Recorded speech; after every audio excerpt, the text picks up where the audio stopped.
প্রিয় সম্মানিত চাকরি প্রত্যাশী ভাই বোনেরা, আশা করি ভালো আছেন। তো দেখতে পাচ্ছেন বাংলাদেশ ধান গবেষণা ইনস্টিটিউট গাজীপুর 20 আশ্বিন 1432 বঙ্গাব্দ 5 অক্টোবর 2025 প্রকাশিত নিয়োগ বিজ্ঞপ্তি 2। তো এটাতে এই বিষয় নিয়ে দুটি বিজ্ঞপ্তি প্রকাশ হয়েছে। তো এই বিষয়ে আজকে আমরা আলোচনা করব। সবার আগে বলে রাখি, আমাদের এই চ্যানেলে যদি নতুন দর্শক বন্ধু হয়ে থাকেন, অবশ্যই চ্যানেলটাকে সাবস্ক্রাইব করে বেল আইকনটি বাজিয়ে দিবেন পরবর্তী ভিডিওগুলো সবার আগে নোটিফিকেশনে পাওয়ার জন্য। আর অবশ্যই ভিডিওতে একটি লাইক করবেন, আর কোথা থেকে ভিডিওটি দেখছেন অবশ্যই কমেন্ট করে জানাবেন।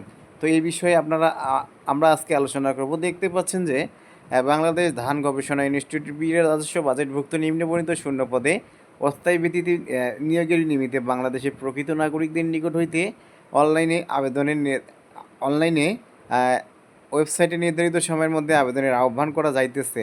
অনলাইনে ব্যতীত অন্য কোনো মাধ্যমে পরিত আবেদনপত্র গ্রহণ করা হইবে না। তো দেখতে পাচ্ছেন এখানে পদ সংখ্যা অনেকগুলো রয়েছে। তো পদের নাম, বেতনের স্কেল, যোগ্যতা সব কিছুই আপনাদের মাঝে তুলে ধরা হবে। তো দেখতে পাচ্ছেন সাব অ্যাসিস্ট্যান্ট ইঞ্জিনিয়ারিং স্থায়ী, এটা দেখতে পাচ্ছেন বেতনের স্কেল 2015 অনুযায়ী 16,000 টাকা থেকে 38,680 টাকা, 10তম গ্রেড।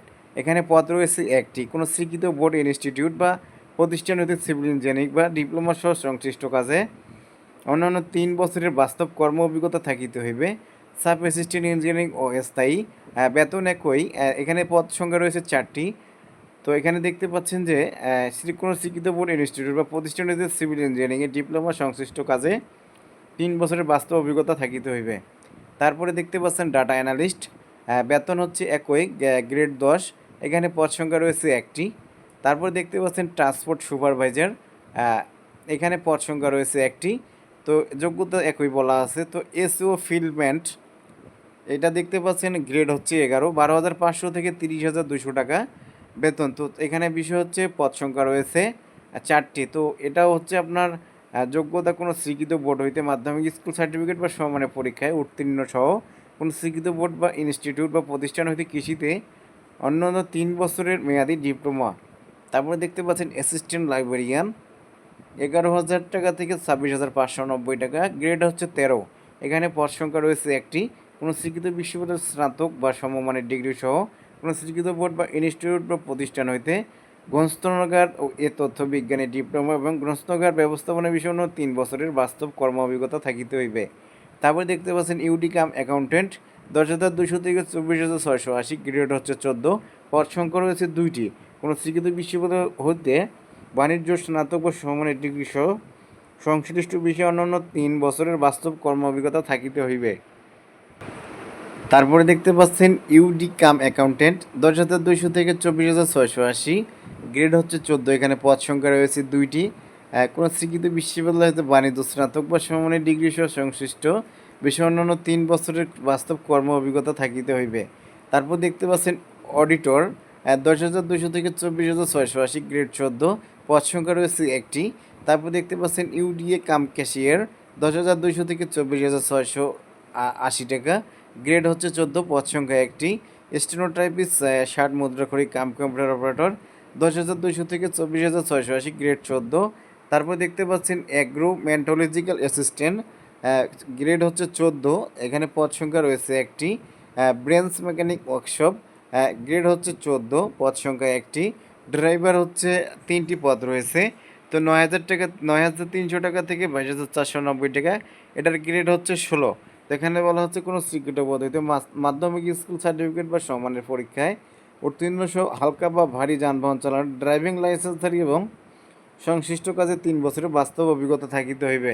তারপরে দেখতে পাচ্ছেন বিল ক্লার্ক, এখানে গ্রেড হচ্ছে 16, 9,300 থেকে 22,490, পদ সংখ্যা রয়েছে একটি। ট্রাক্টর ড্রাইভার, 9,300 থেকে 22,490 টাকা, গ্রেড হচ্ছে 16, বেতন। তো এখানেও পদ রয়েছে একটি। তারপরে দেখতে পাচ্ছেন প্লাম্বার, এখানে 8,800 টাকা থেকে 21,310 টাকা, গ্রেড হচ্ছে 18। এখানে পদ সংখ্যা রয়েছে 2টি। পাম্প অপারেটর, 8,800 থেকে 21,310 টাকা, গ্রেড হচ্ছে 18। এখানে পদ সংখ্যা রয়েছে 3টি। অ্যাসিস্ট্যান্ট কুক, 8,800 টাকা বেতন থেকে 21,310 টাকা, গ্রেড হচ্ছে 18, পদ সংখ্যা রয়েছে একটি। ল্যাবরেটরি অ্যাটেন্ডেন্ট, 8,250 থেকে 20,010 টাকা, গ্রেড 20তম। এখানে পদ সংখ্যা রয়েছে একটি।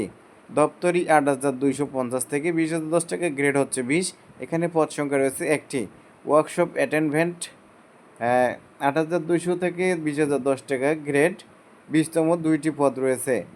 MLSS অফিস সহায়ক ৮,২৫০ থেকে ২০,০১০ টাকা, গ্রেড ২০, ৬টি পদ রয়েছে। ইলেকট্রনিক অ্যাটেন্ডেন্ট ৮,২৫০ থেকে ২০,০১০ টাকা, গ্রেড হচ্ছে ২০, পদ সংখ্যা একটি। তারপরে দেখতে পাচ্ছেন গাপকাম কুক কুক পদ আর হচ্ছে বেতন হচ্ছে ৮,২৫০ থেকে ২০,০১০ টাকা, গ্রেড হচ্ছে ২০তম। এখানে পদ সংখ্যা রয়েছে তিনটি। তারপরে দেখতে পাচ্ছেন সিকিউরিটি গার্ড নিরাপত্তা প্রহরী, গ্রেড হচ্ছে ২০, ৮,২৫০ থেকে ২০,০১০ টাকা, পদ সংখ্যা রয়েছে তিনটি। তো এখানে যে যোগ্যতাগুলো আছে আপনারা অবশ্যই আপনাদের এই যোগ্যতাগুলো যদি থেকে থাকে অবশ্যই আপনারা ভিডিওটি সুন্দরভাবে দেখে কিংবা অফিসিয়াল ওয়েবসাইট থেকে দেখে আপনারা আবেদনটি কমপ্লিট করে নিতে পারেন। তারপর দেখতে পাচ্ছেন ক্যাটল কিপার, বেতন হচ্ছে ৮,২৫০ থেকে ২০,০১০ টাকা, গ্রেড হচ্ছে ২০তম, পদ সংখ্যা রয়েছে একটি। তো সুইপার পরিচ্ছন্নতা কর্মী ৮,২৫০ থেকে ২০,০১০ টাকা, গ্রেড হচ্ছে ২০। এখানে পদ সংখ্যা রয়েছে একটি। তো নিয়োগের শর্তাবলী বিষয়ে আপনাদের আলোচনা করা হবে এখন। তো আপনারা দেখতে পাচ্ছেন যে আবেদনকারীর বয়স সীমা ৩০/১০/২০২৫ তারিখ হইতে ১৮ থেকে ৩২ বছর হইতে হবে। বয়স প্রমাণের ক্ষেত্রে অ্যাফিডেভিট গ্রহণযোগ্য নয়। আবেদনকারীর নাম, পিতার নাম, মাতার নাম, জন্ম তারিখ, নিজ জেলা সহ অন্যান্য সকল তথ্য সংশ্লিষ্ট সনদে যেভাবে লিখিত রইয়াছে অনলাইনে আবেদনপত্র ফর্মে গ্রুপ পরবর্তী হুবহু সেভাবে লিখিত হইবে। সরকারি, আধা সরকারি, স্বায়ত্তশাসিত প্রতিষ্ঠানের চাকরিরত প্রার্থীদের যথাযথ কর্তৃপক্ষের অনুমতি গ্রহণপূর্বক নির্দিষ্ট সময়সীমার মধ্যে আবেদন করিতে হইবে এবং মৌখিক পরীক্ষার সময় অবশ্যই উক্ত অনুমতিপত্র প্রদর্শন করিতে হইবে। লিখিত মৌখিক পরীক্ষার অংশগ্রহণের জন্য কোনো প্রকার টিএডিএ প্রদান করা হবে না। মৌখিক পরীক্ষার সময় সকল শংসাপত্রের মূল কপি প্রদর্শন করিতে হইবে। পূরণকৃত অ্যাপ্লিকেশন ফর্ম সহ সত্যায়িত এক সেট ফটোকপি দাখিল করিতে হইবে। এছাড়া জাতীয় পরিচয়পত্রের ফটোকপি, মুক্তিযোদ্ধা, শহীদ মুক্তিযোদ্ধা, বীরাঙ্গনা সন্তানদের ক্ষেত্রে প্রমাণক হিসেবে সরকারের সর্বশেষ নির্দেশনা মোতাবেক উপযুক্ত কর্তৃপক্ষ কৃতক প্রদত্ত সনদপত্র ক্ষুদ্র নগোষ্ঠী কোটায় আবেদনকারীদের ক্ষেত্রে উপযুক্ত কর্তৃপক্ষ কৃতক প্রদত্ত সনদপত্র এবং শারীরিক প্রতিবন্ধী তৃতীয় লিঙ্গের কোটায় আবেদনকারীদের ক্ষেত্রে উপযুক্ত কর্তৃপক্ষ কৃতক প্রদত্ত সনদপত্রের সত্যায়িত ফটোকপি দাখিল করিতে হইবে। কর্তৃপক্ষ বিজ্ঞপ্তি উল্লিখিত পদের সংখ্যা হ্রাস বৃদ্ধি এবং বিজ্ঞপ্তি বাতিল করিবার অধিকার সংরক্ষণ করেন। নিয়োগ সংক্রান্ত বিষয়ে নিয়োগকারী কর্তৃপক্ষের সিদ্ধান্তই চূড়ান্ত বলিয়া গণ্য হইবে। তারপর দেখতে পাচ্ছেন একই প্রার্থী একাধিক পদে আবেদন করিতে পারিবে, তবে নিয়োগ বিজ্ঞপ্তি উল্লিখিত সকল পদের পরীক্ষা একই তারিখে হওয়ার সম্ভাবনা থাকায় প্রার্থীগণ একাধিক পদে আবেদন না করার পরামর্শ প্রদান করা হইল। আবেদনকারীগণের মোবাইল ফোনে টেলিটক বাংলাদেশ লিমিটেড হইতে SMS-এর মাধ্যমে যথাযথ সময় প্রয়োজনীয় নির্দেশনা প্রদান করা হইবে। অনলাইনে আবেদনপত্র পূরণ সংক্রান্ত নিয়মাবলী, শর্তাবলী, পরীক্ষার অংশগ্রহণের ইচ্ছুক ব্যক্তি veryteletalk.com এই ওয়েবসাইটে আবেদনপত্র পূরণ করিতে পারিবেন। আবেদনের সময়সীমা, অনলাইনে আবেদনপত্র পূরণ ও পরীক্ষার ফি জমাদানের শুরুর তারিখ দেখতে পাচ্ছেন ৭/১০/২০২৫ খ্রিস্টাব্দ সকাল 10টা। তো বর্তমানে চলমান রয়েছে। আবেদন আপনারা চাইলে কমপ্লিট করতে পারেন। তারপরে দেখতে পাচ্ছেন আবেদনের জমাদানের শেষ তারিখ দেখতে পাচ্ছেন ৩০/১০/২০২৫ বিকাল 5টা পর্যন্ত। উক্ত সময়সীমার মধ্যে উইসারেটি প্রাপ্ত প্রার্থীগণ অনলাইনে আবেদনপত্র সাবমিটের সময় থেকে পরবর্তী 72 ঘন্টার মধ্যে SMS-এর মাধ্যমে পরীক্ষার ফি জমা দিতে পারিবেন। অনলাইনে আবেদনপত্র প্রার্থীদের রঙিন ছবি 300 × পোস্ত 300 পিক্সেলের স্বাক্ষর দৈর্ঘ্য 300 × পোস্ত 80 পিক্সেল স্ক্যান করে নির্ধারিত স্থানে আপলোড করিবেন। অনলাইনে আবেদনপত্র পূরণকৃত তথ্যই যেহেতু পরবর্তী সকল কার্যক্রমে ব্যবহৃত হইবে, সেহেতু অনলাইনে আবেদনপত্র সাবমিট করিবার পূর্বে পূরণকৃত সকল তথ্যের সঠিকতা সম্পর্কে প্রার্থী নিজে শতভাগ নিশ্চিত হইবেন। প্রার্থী অনলাইনে পূরণকৃত আবেদনপত্র একটি রঙিন প্রিন্ট কপি পরীক্ষা সংক্রান্ত যে কোনো প্রয়োজনে সহায়ক হিসেবে সংরক্ষণ করিবেন। SMS পূরণের নিয়মাবলী, পরীক্ষার ফি প্রদান, অনলাইনে আবেদনপত্র অ্যাপ্লিকেশন যথাযথ পূরণ করিয়া নির্দেশনার মধ্যে ছবি স্বাক্ষর আপলোড করিয়া আবেদনপত্র সাবমিট করা সম্পন্ন হলে কম্পিউটার ছবি সহ অ্যাপ্লিকেশন প্রিভিউ দেখা যাবে। নির্ভুলভাবে আবেদনপত্র সাবমিট করা সম্পূর্ণ প্রার্থী একটি ইউজার আইডি, ছবি এবং স্বাক্ষরযুক্ত একটি অ্যাপ্লিকেশন কপি পাইবেন। উক্ত অ্যাপ্লিকেশন কপি প্রার্থী ডাউনলোড করে রঙিন প্রিন্ট করিয়া সংরক্ষণ করিবেন। অ্যাপ্লিকেশন কপিতে একটি ইউজার আইডি নম্বর দেওয়া থাকবে এবং ইউজার আইডি নম্বর ব্যবহার করিয়ে প্রার্থী নিম্নোক্ত পদ্ধতিতে যে কোনো টেলিটক প্রিপেড মোবাইল নম্বরের মাধ্যমে 2টি SMS করিয়া পরীক্ষার ফি বাবদ 10তম গ্রেডের পদের জন্য 200 টাকা, টেলিটকের সার্ভিস চার্জ বাবদ 23 টাকা, অফেরতযোগ্য মোট 223 টাকা, 11তম 12তম গ্রেডের পদের জন্য 150 টাকা, 150 টাকা টেলিটক সার্ভিসের চার্জ বাবদ 18 টাকা। অফারের যোগ্য মোট 168 টাকা। 13তম 16তম গ্রেডের পদের জন্য 100 টাকা। টেলিটক সার্ভিস চার্জ বাবদ 12 টাকা। অফারের যোগ্য মোট 112 টাকা। 17 থেকে 20তম গ্রেডের পদে ক্ষুদ্র নগোষ্ঠী, শারীরিক প্রতিবন্ধী, তৃতীয় লিঙ্গের অনুগ্রসর প্রার্থীদের ক্ষেত্রে সকল পদের জন্য 50 টাকা। টেলিটক সার্ভিস চার্জ বাবদ 6 টাকা। অফারের যোগ্য মোট 56 টাকা 72 ঘন্টার মধ্যে জমা দেবেন। এখানে বিশেষভাবে উল্লেখ্য যে অনলাইনে আবেদনপত্রের সকল অংশ পূরণ করিয়া সাবমিট করা হলেও পরীক্ষার ফি জমা না দেওয়া পর্যন্ত অনলাইনে আবেদনপত্রের কোনো অবস্থাতে গৃহীত হইবে না। তো এইখানে নিয়মগুলো দেওয়া আছে, আপনারা বিষয়টি দেখে আপনারা পেমেন্ট করে নেবেন এবং পেমেন্ট করে দেবেন। প্রবেশপত্র প্রার্থীর বিষয়টি veryteldoc.com ওয়েবসাইটে এবং প্রার্থীর মোবাইল ফোনে SMS-এর মাধ্যমে শুধুমাত্র যোগ্য প্রার্থীদেরকে যথাযথ সময়ে জানানো হইবে। অনলাইনে আবেদনপত্র প্রার্থীর প্রদত্ত মোবাইল ফোনে পরীক্ষা সংক্রান্ত যাবতীয় যোগাযোগ সম্পূর্ণ করা হইবে বিধায় উক্ত নম্বরটি সার্বক্ষণিক সচল রাখা, SMS পড়া এবং প্রাপ্ত নির্দেশনা তাৎক্ষণিকভাবে অনুসরণ করা বাঞ্ছনীয়।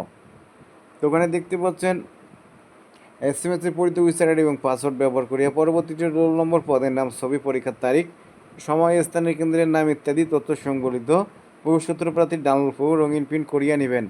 প্রার্থী প্রবেশপত্রের লিখিত পরীক্ষায় অংশগ্রহণের সময় এবং উত্তীর্ণ হইলে মৌখিক পরীক্ষার সময় অবশ্যই প্রদর্শন করিবেন। শুধুমাত্র টেলিটক প্রিপেড মোবাইল নাম্বার থেকেই প্রার্থীগণ নিম্নবর্ণিত SMS পদ্ধতি অনুসরণ করিয়া নিজ নিজ ইউজার আইডি পাসওয়ার্ড পুনরুদ্ধার করিতে পারিবেন।